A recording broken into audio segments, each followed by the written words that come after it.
Hi hello everyone. I hope you are all fine. ఎలా ఉన్నారు? అందరూ బాగున్నారా? నేను బాగున్నాను. మీరు బాగుండాలని మనస్ఫూర్తిగా కోరుకుంటూ మీ రైటర్ మేరీ జాస్మిన్ యానక.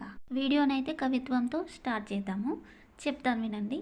అటు తుమ్మెదల రాగం, ఇటు మల్లెల మధురం, జారెను తేనెల ధార ఈ చల్లని సమయాన, అయ్యను నా మదిలో ఈ సంధ్యా సమయం. స్నేహం అనే పూల జల్లులో, నవ్వు అనే నాందిపై నడుస్తూ, పువ్వు అనే నవ్వులపై మువ్వల సవ్వడి చేద్దాం. ఓకే గాయస్, ఈరోజు అయితే నేనైతే డ్రాగన్ ఫ్రూట్ అయితే కట్ చేశాను. ఎలాగో ఫ్రూట్ని కట్ చేశాను కాబట్టి ఇందులోని సీడ్స్ తీసుకొని నేనైతే జర్మినేషన్ చేయాలనుకుంటున్నాను. ఇప్పుడు ఎలా చేయాలో నేనైతే చూపిస్తాను. ఎలా చేస్తానో చూడండి.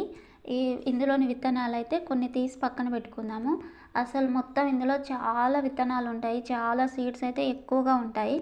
కానీ అన్ని సీడ్స్ మనకు అవసరం లేదు కాబట్టి కొన్ని సీడ్స్ అయితే నేను ఒక బౌల్లోకి తీసుకున్నాను. చూడండి, ఇన్ని సీడ్స్ అయితే తీసుకున్నాను. ఈ ఫ్రూట్ విత్తనాలు అయితే ఇన్ని తీసుకున్నాను. ఇందులోనైతే వాటర్ పోసుకున్నాను.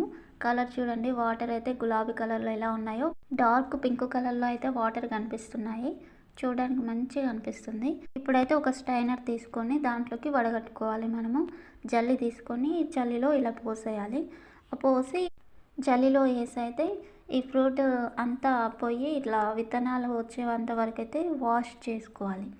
తర్వాత నేను ఈ బౌల్లోకి అయితే తీసుకున్నాను. చూడండి విత్తనాలు ఎలా వచ్చాయో. ఇప్పుడైతే ఈ సీడ్స్ని అయితే నేను కుండీలోనైతే వేయబోతున్నాను. చెట్లు ఎలా వస్తాయో చూడాలి. అది ట్రై చేస్తున్నా, ఫస్ట్ టైం ట్రై చేస్తున్నా, చూద్దాం.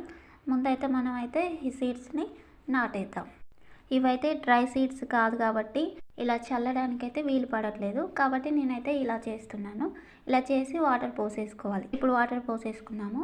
తర్వాత ఎప్పుడైతే మొక్కలు వస్తాయో అప్పుడు నేను మీకు చూపిస్తాను. ఈరోజైతే నేను పాయసం చేశాను. ఎలా ఉందో చూసేయండి. ఇందులో ఫ్రెష్ మిల్క్, బెల్లం, ఇలాచి పౌడర్, సగ్గుబియ్యం, గ్రైండ్ చేసిన సేమియా పౌడర్, ఇంకా నెయ్యి, కొద్దిగా జీడిపప్పు వేసి ఇంకా 3 టైప్స్ ఫ్రూట్స్ అయితే కట్ చేసి పైన వేసుకున్నాను. చాలా అంటే చాలా టేస్ట్గా ఉంది. అక్క దగ్గరికి వస్తే, అక్క వాళ్ళ ఇంటికి వస్తే మాత్రం పిల్లలకి ఇలాంటివి చేసి పెడుతూ ఉంటాను. ఈ పాయసం అయితే తిక్కుగా అయిపోయింది. పలుచగా ఉంటే బాగుండదు. ఇది ఇలా ఉంది కాబట్టి నేను ఫ్రూట్స్ వేయగలిగాను. పిల్లలు ఫ్రూట్స్ కట్ చేసి ఇస్తే తినట్లేరు, అందుకే నేను ఇలాంటివి చేసి ఇస్తాను, తింటారు.